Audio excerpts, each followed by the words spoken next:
Segunda de Reis, capítulo 19. Faremos menção a partir do versículo de número 30. Segunda Reis 19, versículo 30.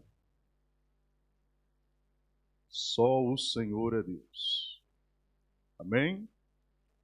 Porque o que escapou da casa de Judá e ficou de resto, tornará a lançar raízes para baixo e dará frutos para cima, porque de Jerusalém sairá o restante do monte de Sião, e os que escapou.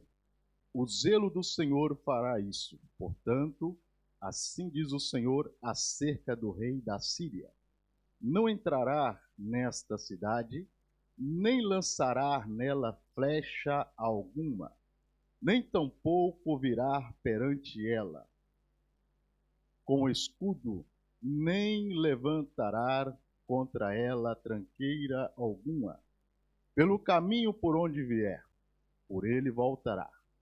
Porém, nesta cidade não entrará, diz o Senhor, porque eu ampararei a esta cidade, para livrar, por amor de mim e por amor do meu servo Davi. Amém? Glória seja dada ao Senhor. Louvamos a Deus por esta palavra. Eu te convido a dirigir uma palavra de oração juntamente comigo. E nesta oração, queremos aqui justificar a ausência do nosso pastor. Ele está de viagem para o Porto, precisamente ali na nossa igreja que nasceu em Vila do Conde. E ele está ali com a tua família, saiu esta manhã para estar ali em visita àquela congregação.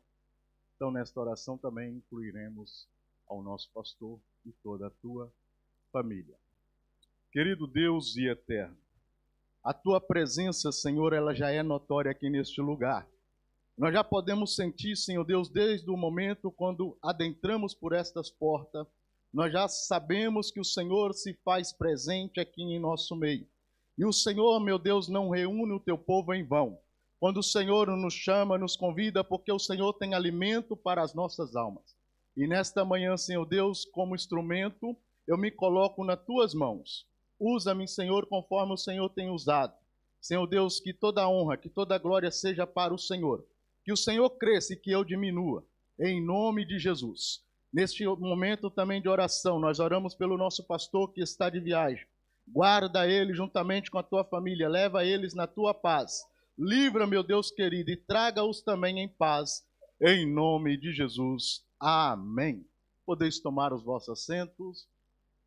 Glória seja dada ao Senhor por esta palavra que nós aqui introduzimos. Quando nós olhamos para o contexto desta história, o relato nos dá a entender e nos mostra em diversos textos bíblicos que Israel havia se dividido. E hoje, esta manhã, na escola dominical, nós também ouvimos falar acerca disso. O reino havia se dividido. Os filhos de Salomão, Jeroboão e Roboão, dividiu entre o reino do sul e o reino do norte. E houve essa divisão entre a nação de Israel. E quando nós lemos este texto, nós entendemos que Ezequias, ele era o rei de Judá. Mas antes de Ezequias reinar, reinou primeiro o teu pai Acaz. O capítulo 16 de 2 Reis nos fala que Acaz reinou por 16 anos. Acaz não foi um rei que agradou aos olhos do Senhor. O texto do capítulo 16, versículo 2, diz que Acaz fez mal o que era aos olhos do Senhor. Ele não fez aquilo que estava sobre o governo dele para fazer. Acaz foi um rei idólatra. ele implantou a idolatria dentro da nação. Ele passou a cultuar deuses pagãos. Ele ofertou em sacrifício os seus filhos no fogo, em adoração a deuses pagãos. Ele não fez aquilo que era agradável aos olhos do Senhor. Estava uma bagunça, o culto estava totalmente sem ordem. Não havia ordem, não havia temor, não havia reverência. Estava uma calamidade total. E é nesse cenário que agora entra o seu filho. Acas foi um rei muito mau, porém o seu filho Ezequias foi um rei, que o capítulo 18 nos fala acerca dele. O capítulo 18, versículo 2, diz que era um rei que agradou aos olhos do Senhor, que fez o que era reto diante do Senhor, assim como fez o seu pai Davi. Essa expressão, ela é expressa em todos os capítulos, onde fala de um rei que entrou e outro que substituiu. Fez o que era mal, fez o que era reto, diante do seu pai Davi. Era uma expressão que se usava porque a linhagem veio de Davi. Deus fez uma promessa para o rei Davi, que não sentaria nenhum no trono se não fosse da sua linhagem, se não tivesse a descendência de Davi. O nosso próprio Senhor Jesus Cristo, ele veio da descendência de Davi. Por isso é que quando o cego Bartimeu começa a chamar: Jesus, filho de Davi, tenha compaixão de mim, tenha misericórdia de mim, me ajude. E a multidão mandando o cego calar. Essa expressão filho de Davi era poucos que conheciam, nem todos conheciam essa expressão. E o cego Bartimeu, ele sabia que Jesus Cristo vinha da linhagem de Davi. E agora está no trono Ezequias. E o capítulo 18 diz que ele fez o que era agradável. O seu pai Acas reinou por 16 anos. Mas Acas começou a reinar com 20 anos. Já Ezequias começou a reinar com apenas 25 anos de idade. E reinou por 29 anos. E fez o que era reto aos olhos de Deus. A primeira atitude, o cenário não era nada agradável. Ezequias, primeiro, ele vai restaurar aquilo que estava desfeito pelo seu pai. Não é porque o pai dele era uma pessoa que desagradou a Deus, que Ezequias também ia ser um homem que desagradasse a Deus. Não tem nada a ver. Não é o que o meu pai fez no passado, que eu também vou ser igual ao meu pai. Isso faz parte do meu caráter, daquilo que eu quero ser, daquilo que eu escolho ser para mim. Não é porque eu tinha um pai alcoólatra, que eu também agora vou ser um alcoólatra. Não, isso faz parte da minha essência, do meu caráter. Se eu realmente quero isso para mim, faz parte de uma escolha. E agora Ezequias é um rei que agradou aos olhos de Deus. É um rei que, primeira coisa que ele faz é restaurar o altar, restaurar o templo. Ezequias, o pai dele, havia dado de presente os utensílios do templo. E agora Ezequias está restaurando o templo, está restaurando o culto. E ele começa a purificar, a chamar os levitas para se purificarem. Nós precisamos aqui restaurar primeiro o altar. Antes que eu comece a fazer algo, a minha primeira posição é restaurar o lugar de culto. Porque eu não posso cultuar a Deus num ambiente aonde era consagrado a ídolos e a deuses pagãos. Essa foi a primeira atitude de Ezequias: restaurar o templo, restaurar o culto, a forma como se cultuava, a forma como se adorava. Era diferente, não era da mesma forma que o povo estava vivendo. Agora é diferente. Ezequias está no trono e ele toma uma posição. O meu pai errou. Não é porque o meu pai errou que eu vou errar. eu vivi, eu presenciei situações, e quando eu assumo o trono, eu quero fazer diferente. Eu quero agradar ao Senhor Deus. Eu quero prestar um culto a Deus. Eu quero que o povo volte para Deus. Eu não quero que o povo continue um povo adorando a imagem conforme o meu pai construiu. Imagens de deuses Baal sobre a cidade, construindo imagens feitas pela mão do homem. Imagens de deuses que têm boca e não fala. Imagem de Deus que tem pé, mas não anda. Imagens de Deus que tem mão, mas não pega. Mas o nosso Deus, o Todo-Poderoso, Ele, quando abre a boca para falar, Ele fala conosco. Aleluia, glória seja dada ao nome do Senhor. O nosso Deus não está limitado em um lugar. O nosso Deus é um Deus onipresente. O nosso Deus é um Deus onisciente. O nosso Deus é um Deus onipotente que pode todas as coisas. Louvado seja o nome do Senhor. E agora, Ezequias está em um momento, em um cenário, aonde o culto, a adoração a Deus tinha que voltar, tinha que ser estabelecida, tinha que ser restaurada. Mas quando Ezequias ele propõe isso e ele começa a fazer, então o inimigo se levanta contra a nação de Judá. O texto nos diz de 2 Reis, capítulo de número 18, que há um rei da Síria por nome Senaqueribe, e ele quer dominar, quer tomar todas as cidades para ele.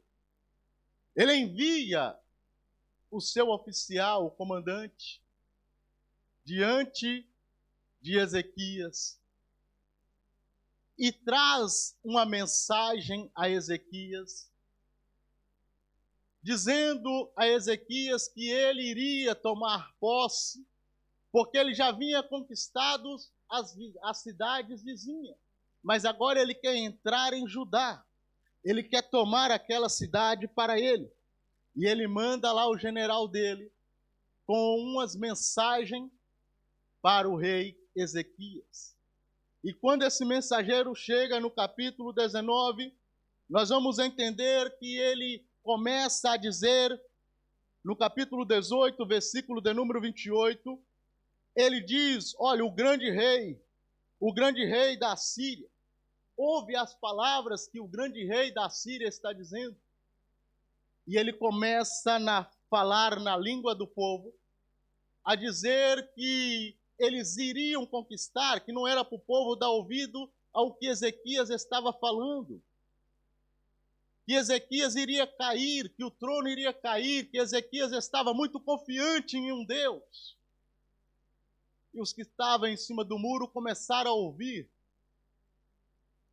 Quando os mensageiros vão diante a Ezequias e falam acerca da mensagem, Ezequias diz, diga ao povo que não revide, não fale nada, fiquem calados, deixe que o inimigo fale, porque a minha estratégia não é estratégia humana.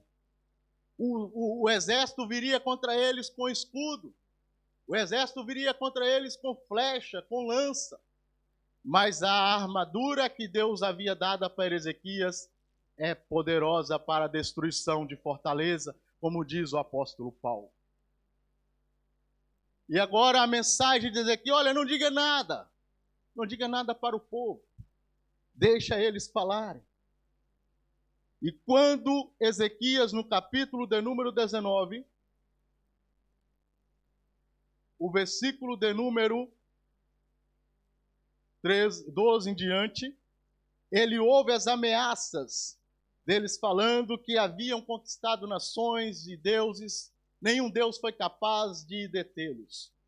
Aí quando Ezequias, no capítulo, versículo 14, Ezequias, recebendo, pois, Ezequias as cartas de ameaça que foi entregue pelos mensageiros, Ezequias tomou uma atitude. Ezequias, no versículo de número 15, diz que ele orou perante o Senhor. Ele entregou, colocou as cartas de ameaça no altar do Senhor. e começou a orar ao Senhor, dizendo, aleluias, ó Senhor Deus de Israel, que habita entre os querubins, tu és mesmo, só és Deus em todos os reinos da terra. Tu fizestes os céus e a terra. Aí o versículo 16, Ezequias diz, inclina, Senhor, o teu ouvido, e olha, e ouve as palavras de Senaqueribe, que enviou a afrontar o Deus vivo. Ele não sabia com quem ele estava mexendo. Os versículos anteriores ele está falando e está blasfemando. Olha, eu já conquistei as cidades vizinhas e nenhum Deus foi capaz de me parar. Vocês estão confiando em um Deus? Mas ele não sabia que o Deus de Ezequias era o Deus vivo. Não era um Deus pequeno com D maiúsculo, era um Deus todo-poderoso, aleluias. Ele não sabia com quem ele estava lidando. Ele pensou que ele ia conquistar a cidade muito fácil. E o texto diz que quando Ezequias estava orando, Deus manda o profeta a dizer, o profeta Isaías. Esse texto é tão maravilhoso e tão linda essa história, que ela vai ser contada em 2 Crônicas, capítulo 29. O profeta Isaías, no capítulo 36, também vai relatar essa história, de tão linda que ela é. E quando ele pensava que ia destruir a cidade, Deus envia um anjo, e esse anjo, ele exterminou 185.000 homens no arraial dos filisteus. Oh glórias, aleluias, aleluias. Ele pensou que ia ser muito fácil. Os outros deuses eu venci, esse Deus vai ser muito fácil. Não precisou de um exército. Ezequias diz, ei, não fala nada. Eu não sei qual é a sua atitude diante das afrontas que você passa, mas eu te dou um conselho, leva para o altar do Senhor. Leva para o altar, que Deus sabe como agir. Aleluia, glória seja dada ao nome do Senhor. Não precisou nenhum exército, não. Não precisou armamentos, não, precisou de um anjo. E um anjo que Deus enviou lá, ele exterminou 185.000 soldados no arraial. Aleluias! Glória seja dada ao nome do Senhor por esta palavra. Eu quero avançar com os irmãos no texto que nós lemos. É aqui que eu quero entrar dentro da mensagem. O versículo de número 30 que nós lemos. Os que escapou da casa de Judá ficou de resto, e tornará a lançar raízes para baixo e frutos para cima. Os que restaram, em outras traduções, os que ficou, os remanescentes que sobrou, aqueles que não se prostraram, aqueles que não se corromperam com a idolatria pagã, aqueles que não se prostraram diante de deuses que não pode fazer nada, esses tornará a lançar raízes para baixo e frutos para cima. Louvado seja o nome do Senhor. O que é lançar raízes para baixo? Dentro da palavra do Senhor, o Senhor sempre nos compara com árvores. E as árvores que o Senhor nos compara são árvores frutíferas. O Senhor nos faz comparação com a videira. O Senhor nos compara com a oliveira, com a figueira. Nós somos árvores, plantação do Senhor. Somos árvores do Senhor, árvores para dar frutos. Em Marcos, capítulo de número 8, o versículo de número 24, Jesus Cristo vai realizar um milagre em um cego. Jesus Cristo para diante do cego, e ele vai fazer ali o processo do lodo, e quando ele coloca ali nos olhos do cego, a primeira visão do cego, Jesus Cristo perguntou, o que tu vê? Ele fala, eu vejo homens como árvore que andam. Nós somos árvores, somos plantação do Senhor. Somos árvores do Senhor, aleluias. Glória seja dada ao nome do Senhor, aleluias. Somos árvores, o Senhor nos chamou como árvores para dar frutos. E agora eu quero falar sobre a raiz. Vamos ler uma parábola de Jesus em Lucas, capítulo de número 13. Lucas, capítulo de número 13, há uma parábola que o Senhor Jesus Cristo conta. O capítulo 13, a partir do versículo de número 6, Jesus está contando a parábola de uma figueira. E dizia esta parábola: um certo homem tinha uma figueira plantada na sua vinha. Foi procurar nela fruto e não achando. E disse ao vinhateiro: eis que há 3 anos eu venho procurar fruto nesta figueira e não acho. Corta, porque ela ocupa a terra inutilmente. E respondendo ele disse: Senhor, deixa este ano até que eu escave e esterque a raiz. Jesus Cristo contando esta parábola: deixa que eu escave. Há 3 anos que ele vai procurar fruto e não acha. Uma figueira que estava no meio da vinha. E 3 anos o vinhateiro vai lá procurar e não tem. Aí ele chama, olha, o dono da vinha chama o vinhateiro e fala: olha, faz 3 anos que eu venho aqui e não tem fruto, corta ela, não vale a pena. Mas Jesus Cristo diz assim: deixe mais este ano. Eu vou fazer o meu processo. Eu vou cavar as raízes dela, eu vou escavar, vou mexer na raiz dela, vou adubar, vou tratar ela. Deixe mais este ano. Nós somos árvores e temos raiz. E Jesus Cristo, o Senhor, Ele, às vezes é necessário mexer na nossa raiz. Às vezes é necessário Ele escavar a nossa raiz. Para quê? Não é para matar, mas é para tratar, para cuidar. E o processo de mexer na raiz, às vezes é doloroso. Às vezes é doloroso, porque às vezes não vai ser como eu quero, mas é como o Senhor quer. Aí Ele começa a escavar em volta da raiz. E começa a mexer a terra, porque a terra começa a ficar prensada. E a raiz começa a ter trabalho, dificuldades. Aí Jesus Cristo vai lá e mexe. Porque há muitas coisas que está sufocando a nossa raiz. E Ele precisa mexer, Ele precisa tirar. Ele precisa trabalhar na nossa raiz. Para que nós possamos continuar a lançar raízes para baixo e frutos para cima. O Senhor precisa mexer na raiz. Porque é na raiz, há um dito popular, que o mal se corta pela raiz. E Jesus Cristo, Ele quer mexer, Ele quer trabalhar na raiz, para que nós possamos continuar a dar fruto. Eu tenho uma pequena horta. Eu gosto muito de estar ali. Eu gosto de mexer com a terra. Gosto de mexer com as plantações. E eu tenho lá algumas coisas plantadas. Tenho lá couve, tenho lá alfaces. E de vez em quando eu vou lá, quando tenho tempo, eu gostaria de ter mais tempo. Eu vou lá e começo a cavar em volta do pé da couve. Passados uns dias eu vou lá e ela está mais animada. Eu vou lá e mexo, ponho água, vou regando. Eu tenho lá nabiças, tenho lá muitas coisas plantadas. Tem lá matos, mas não foi eu que plantei. As ervas nascem com facilidade. É só virar as costas, elas já nasceram outra vez.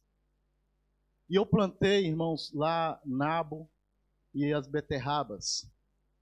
E quando eu fui colher as beterrabas, estava com as folhas todas verdinhas por cima.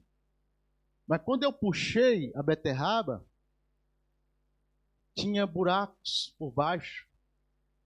A raiz dela já estava toda comida. E eu via buracos e muitos bichinhos lá dentro. Eu falei, mas ela estava tão bonita. Aí eu lembrei daquela parábola que Jesus conta em Lucas 21, da figueira que estava com a folhagem toda bonita. Aí Jesus Cristo vai até ela, chega lá, não tinha nada. Não tinha alimento, não tinha frutos. mas ela estava bonita. E eu comecei a olhar para aqueles bichinhos, eu fui pesquisar, que bichinho é esse, terrível, que deixa as folhas verdes, mas a raiz por dentro está toda oca. Eu fui pesquisar, e há mais de 10 variedades de bichos que vão comer na raiz. Cada um faz o seu trabalho, mas eles vão lá comer, um que mata logo, outros que vão matando aos poucos. E eu pesquisei o nome desse bichinho, e até apontei aqui, chama, olha a coincidência, chama diabrótica. Diabrótica é o nome do bichinho. O que ele faz? Ele vai liberando uma toxina na raiz, mas a planta está verdinha por cima, mas embaixo está toda oca, toda podre. Andaramá.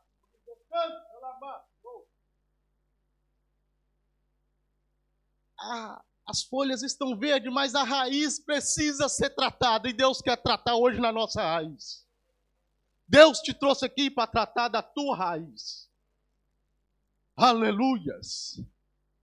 E a raiz é só você que sabe, por mais que eu quero ver, eu vou ter que escavar. É só você e Deus é que sabe como está a tua raiz. Por cima está tudo verdinho, mas por baixo o bicho está comendo.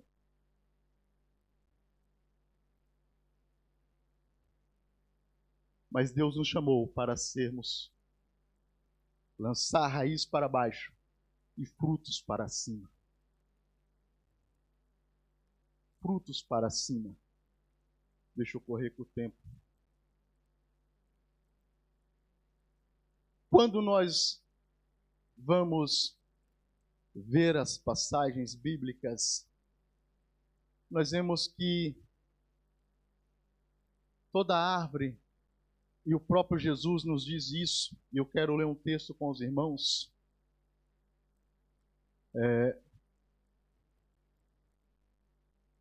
Livro de Mateus capítulo 12, versículo 34. Mateus capítulo 12, versículo 34, diz que a árvore ela é conhecida pelos frutos. Mateus capítulo 12. E o Mateus capítulo 12 nos diz que a árvore ela é conhecida... Não, vamos a Lucas. Mateus fala de uma forma mais... Mas eu quero ler Lucas 6:44, por favor. 6:44 e o 45. Porque cada árvore se conhece pelo seu próprio fruto, pois não se colhem figos de espinheiros, nem se vidimam viúvas de abrolhos. Versículo 45. O homem bom, do seu bom tesouro, do seu coração, tira o bem. E o homem mau, do seu mau tesouro, do seu coração, tira o mal, porque da abundância do seu coração fala a boca. Olha que palavra maravilhosa. A árvore boa, ela tem que dar bons frutos. A árvore má, ela dá maus frutos. Porque o homem do seu coração se tira o tesouro, e da sua boca. A Bíblia nos fala em Mateus 15, versículo de número 11 a 12, que alguns fariseus começaram a interrogar a Jesus porque ele estava comendo com os pecadores e muitos deles nem sequer lavavam as mãos. Aí Jesus fala, olha, o que contamina não é o que entra, o que contamina é o que sai. É o que sai.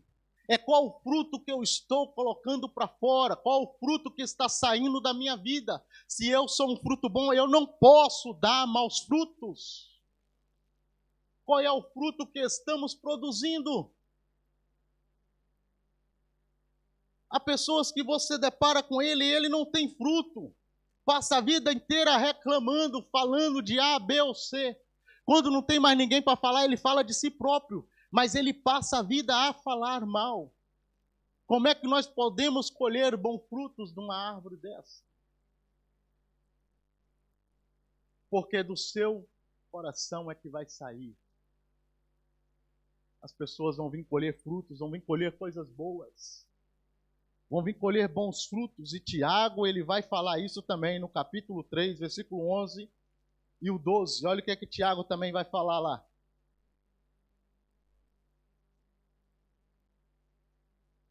Tiago, capítulo 3. Porventura deita água a alguma fonte, uma mesma manancial?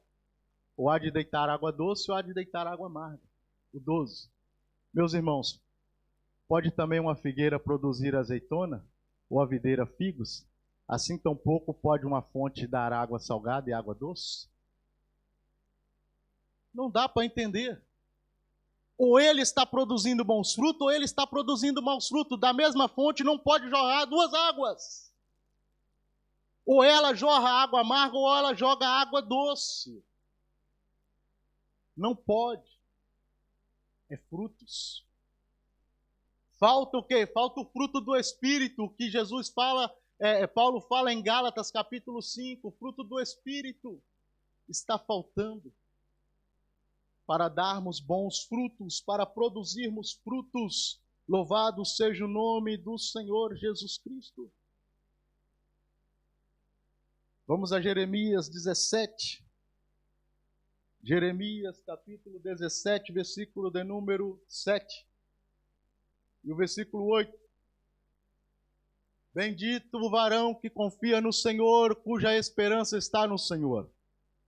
Porque ele será como a árvore plantada junto às águas, que estende as suas raízes para o ribeiro, e não receia quando vem o calor, mas a sua folha fica verde, e no ano de sequidão não se afadiga, nem deixa de dar fruto. Oh, maravilha! Salmo 1, verso 3.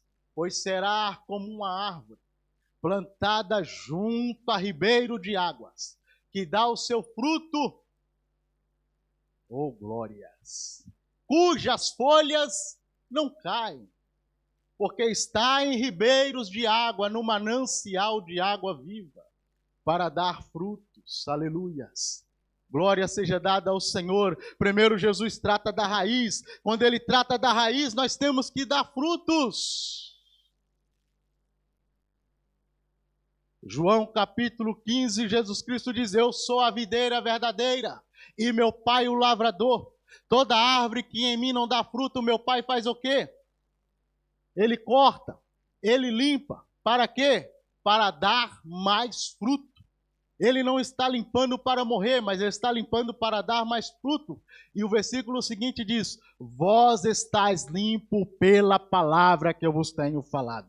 O que limpa uma árvore é a palavra de Deus. É a palavra que ainda continua limpando. É a palavra que ainda continua moldando. É a palavra que ainda continua nos tratando. É a palavra de Deus. Aleluias. Quando eu deixo que a palavra me limpa. Vós estáis limpo pela palavra que eu vos tenho falado. Porque às vezes nós não deixamos a palavra nos limpar. Quando a palavra é para nós, nós jogamos ela para trás. Agora, quando é palavra de bênção, aí é toda minha. Ou às vezes falamos: olha, fulano tinha que estar aqui para ouvir. Se Deus te trouxe aqui, é porque é você que Deus quer tratar. Eu não sei como está a tua raiz. Vamos adorar a Deus com hino? Mas o Senhor, Ele te trouxe aqui essa manhã para tratar da sua raiz. Eu te convido a ficar de pé. Aleluias. Só você sabe como está a tua raiz. Só você sabe. Aleluias. Aleluias. Talvez você não consegue, mas eu até tento, eu não consigo. Eu venho ao culto, eu ouço a palavra, eu me alimento, mas quando eu saio lá fora, eu não sei o que acontece. Aleluia. Está faltando firmar a raiz. Tem que ser como o cedro do Líbano. Ele cresce 50 centímetros para cima, mas ele cresce 2 metros para dentro. Aleluia. A raiz dele está firmada. O salmista diz: eu quero ser como uma palmeira na casa do Senhor. Uma palmeira plantada na casa do Senhor. Por mesmo que vier as tempestades, mesmo que vier o vento para tentar me tirar, eu vou estar enraizado no Senhor. Aleluias. Oh, aleluias. Cortaram Oh, a aleluia. árvore cheia de vida. Oh, E os frutos que ela produzia se acabaram.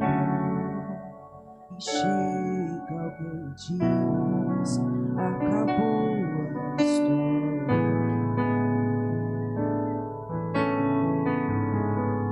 Mas ainda bem que a resposta vem do céu, e a última palavra quem determina ainda é Deus.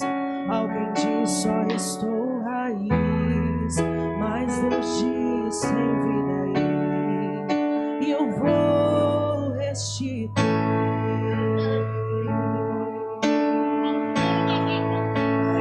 a esperança para a árvore cortada. Novamente crescerá ao cheiro das águas, e se casa envelheceu até a sua raiz. Ouça o seu tronco morrer, ouça bem o que Deus diz. Ainda há esperança, a alegria vai chegar, e tudo novamente irá voltar ao seu lugar. A água já está presente e vai começar a regar. Vai ser tão lindo o testemunho que você irá contar. Eu fui uma árvore cortada, mas ao cheiro das águas vi Deus minha vida restaurar.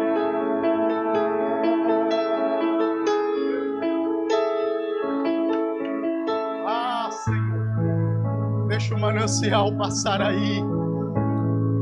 Deixa o manancial passar aí. Ainda bem que a resposta vem do céu, e a última palavra quem determina ainda é Deus. Alguém diz: só restou raiz, mas Deus diz: tem vida aí, e eu vou restituir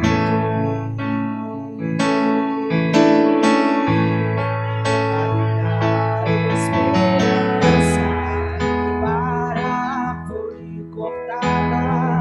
Novamente crescerá ao cheiro das águas, e se caso envelheceu na terra sua raiz. Ouça o seu tronco moer, ouça bem o que Deus diz. Ainda há esperança, a alegria vai chegar, e tudo novamente irá voltar ao seu lugar. A água já está presente e vai começar a regar. Vai ser tão lindo o testemunho que você irá contar. Eu fui uma árvore cortada, mas ao cheiro das águas vi Deus minha vida restaurar. Aleluias. Eu quero orar. Eu quero orar com você. Mas eu quero fazer um convite a você ainda que não entregou a tua vida para o Senhor.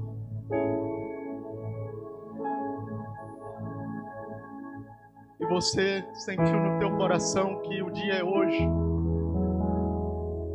O outro convite que eu faço é a você que está distanciado, tirou um tempo, mas Ele marcou esse encontro com você hoje. Ele está à tua espera hoje. Oh, Espírito Santo, É Ele que convence. Aleluias. É Ele que convence. Aleluias. Aleluias. Eu faço um convite a você que sentiu que há uma área na tua raiz que Jesus precisa mexer. Há uma área na tua raiz que Jesus precisa mexer. Você sabe, eu não sei, mas Jesus sabe. E Ele marcou esse encontro hoje com você, para falar com você sobre a tua raiz. Ele quer tratar, Ele quer cuidar da tua raiz. Ele quer mexer ela. Não é para você ficar doente, Ele quer mexer, ao contrário, é para curar. É para curar, é para tratar, é para sanar. Ele está passando com bálsamo aqui. Ele quer curar, Ele quer tratar. Você até tenta, mas não consegue dar frutos. Você não está dando. O problema está lá embaixo, na raiz. Porque é a raiz. É ela que é o alimento, é ela que vai buscar todas as energias para que você dê um fruto saudável. E este fruto permaneça. Eu quero orar com você nesta manhã. Senhor Deus e eterno Pai, Tu és o Deus que conhece, o Deus que sonda. Senhor, a Tua palavra, ela é como um martelo que esmiuça a penha. E nesta manhã, Senhor Deus, a Tua palavra foi falada e ela é Tua. E o Senhor diz que nós estamos limpos pela Tua palavra. E a Tua palavra, ela tem tratado, ela tem limpado, ela tem nos moldado. Ela continua sendo alimento para as nossas almas. Senhor Jesus, firma as nossas raízes. Trata dela, Jesus. Oh Jesus, Espírito Santo, trata dela. Cuida dela, Senhor. Firma, Senhor, as nossas raízes, para que nós não venhamos desviar nem para a direita, nem para a esquerda, para que nós viemos, Senhor Deus, crescer para o alto, olhando para o Senhor Jesus, o autor e consumador da nossa fé.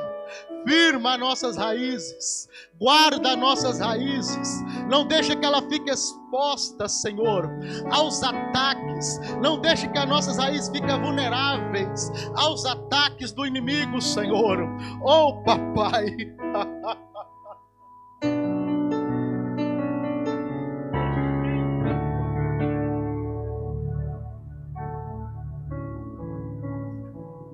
oh Jesus, ajuda-nos a cada dia, Senhor, em nome